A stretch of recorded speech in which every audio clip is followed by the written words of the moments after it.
All right, pre-calc. We're going to jump straight into section 5 of chapter 5 here, and the law of sines today, law of cosines coming up. All right, so law of sines, when do I use it? We're going to use law of sines for triangles that aren't right triangles, right? We already have a system for right triangles, but I need something for non-right triangles. So when can you use it? Angle, side, angle, angle, angle, side, or side, side, angle. Those are your special cases. That's what we're going to work on.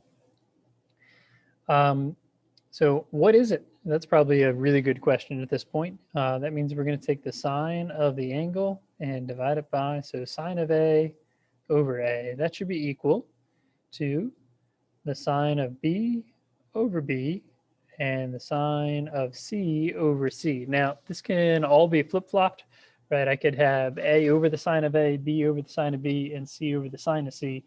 Okay, but notice I'm trying to use the capitals versus lowercase here. So I'll try and keep that straightened out. And here's what it means is we're gonna keep these together.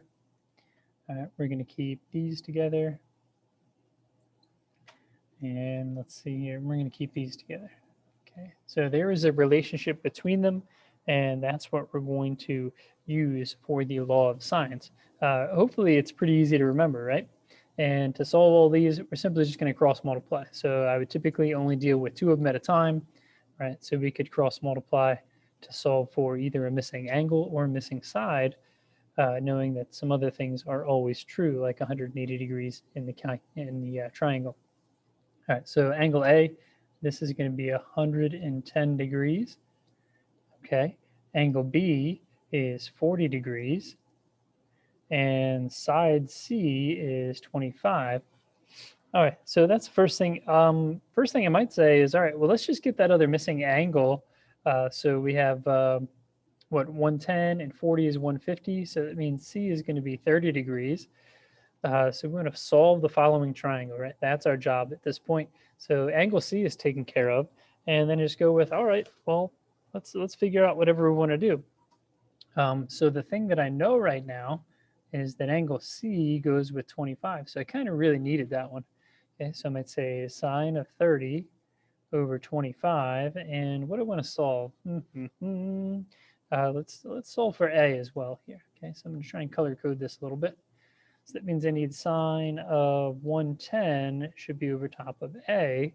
That way when I solve, I know what happens here. So we're going to cross multiply. So 25 times sine of 110, make sure you're in degree mode, A times sine of 30, and then eventually divide that by sine of 30. Okay, so that's going to be some calculator work. We're going to find out that A turns out to be 46.98. Okay, this isn't labeled in any particular manner, feet, inches, whatever it is. All right, so now I have two of those sides. So what I might do now is go ahead and find that other one. So I'm going to start a little bit, start over. Sine 30 over 25. And this time I might deal with a sine of 40 over top of side B. So we're going to cross multiply. Okay, so 25 sine of 40, eventually divided by sine of 30. That's going to give us the B value.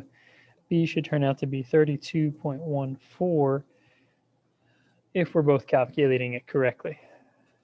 All right, so that one's pretty straightforward. And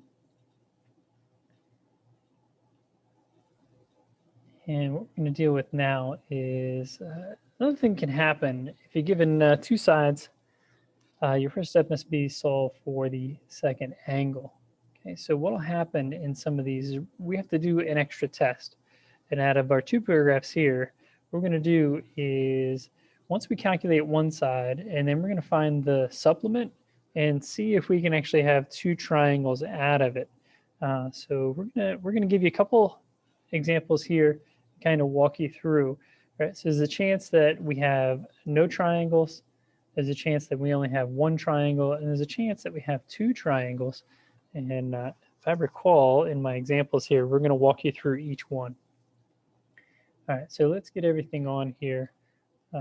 A, B, C, A, B, C. All right, let's get them labeled. What do I have? Angle A is 30 degrees. Side A is 4, and side B is 10.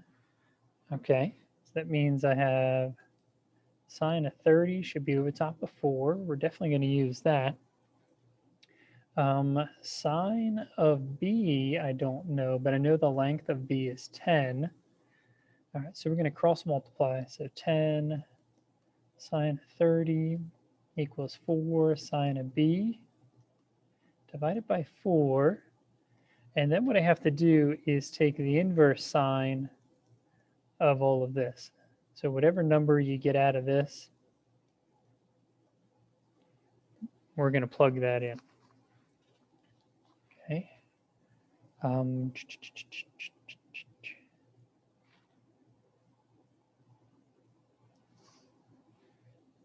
what did it tell you? We're looking for sine B, and it said that there's an error message, right?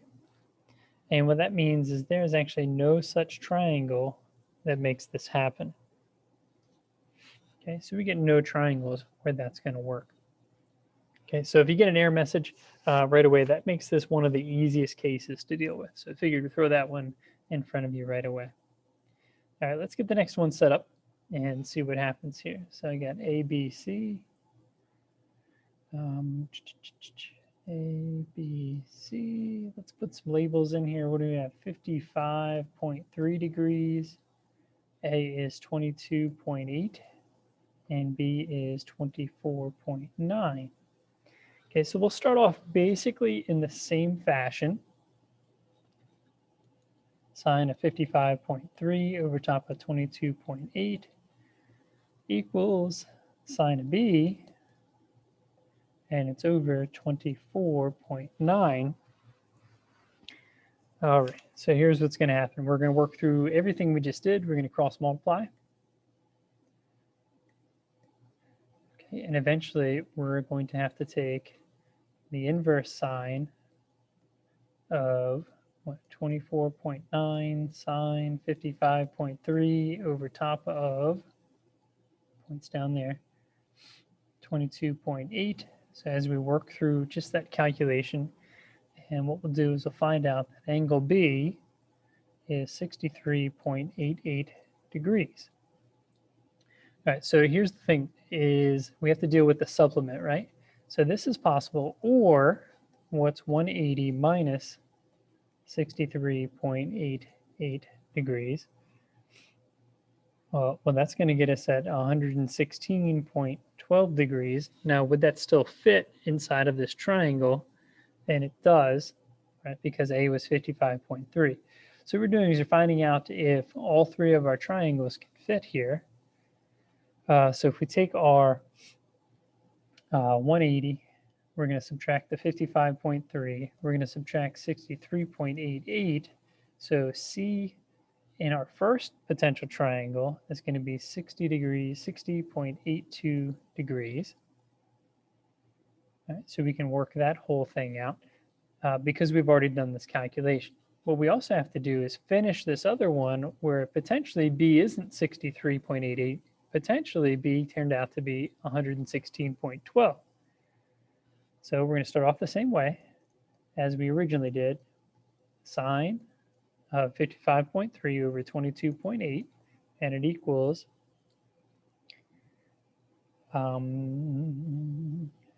so what would be left here? What would be left is going to be, right, if I did 180, so I'm trying to figure out what number is supposed to go in here, right? Sine of what's the other degree, because this is still the other potential B. So I need 180 minus, what was it, 55.3 minus 116.12, and that's going to give me 8.58.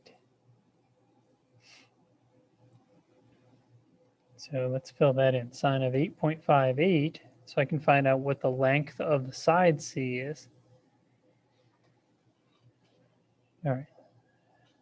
I think we're okay here. You'll let me know in class. All right, so we're going to cross multiply. So eventually, and this time we're not after an angle.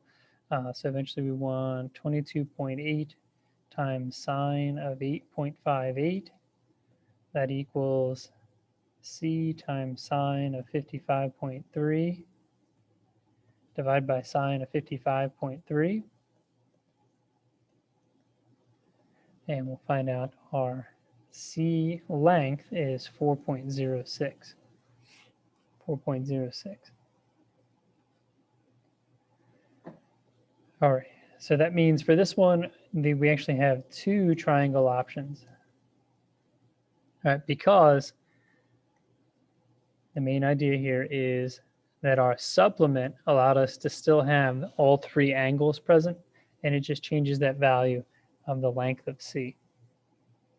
All right, let's try that one more time and to see what in the world we should be testing and what's going to happen with it. All right, A, B, C, and let's get some information plugged in here. So this is clearly not drawn to scale. A is 108, and this A is 12, and this B is going to be 7.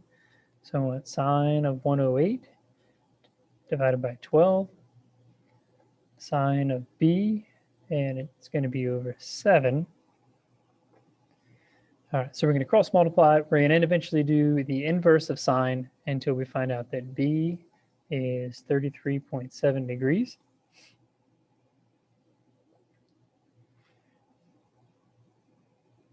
All right, so we're going to do 180 minus the 108 minus 33.7 degrees.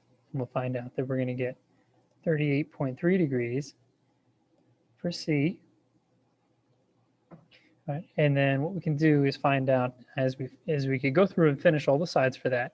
What I want to do right now is test the second option. So that'd be 180 minus 108 minus, in this case, I want the supplement. So 180 minus 33.7 to find out what the other optional angle is. Right, so that's 72, and it's minus 146.3.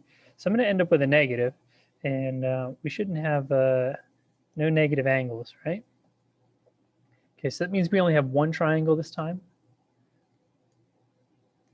And what we do is go back and finish using C. All right, so I'd use that sine of 108 over 12, and I would set it up with sine of 38.3 over top of C, so we can finish the last calculation. So I believe it's 7.82, unless I'm looking at the wrong problem at this point. But again, cross multiply. And since we're after a length C, we will not have to use our inverse function. Okay, so I think maybe in this second one, I kind of showed that a little bit better. Sorry for not doing that first one. But what I want to do is find out that if I have A and B, I'm going to solve for C. And then what I'm also testing is would its supplement help us to find a second triangle. So that's really the test as we deal with the law of science here in the next couple of days. And we'll keep plugging away at it.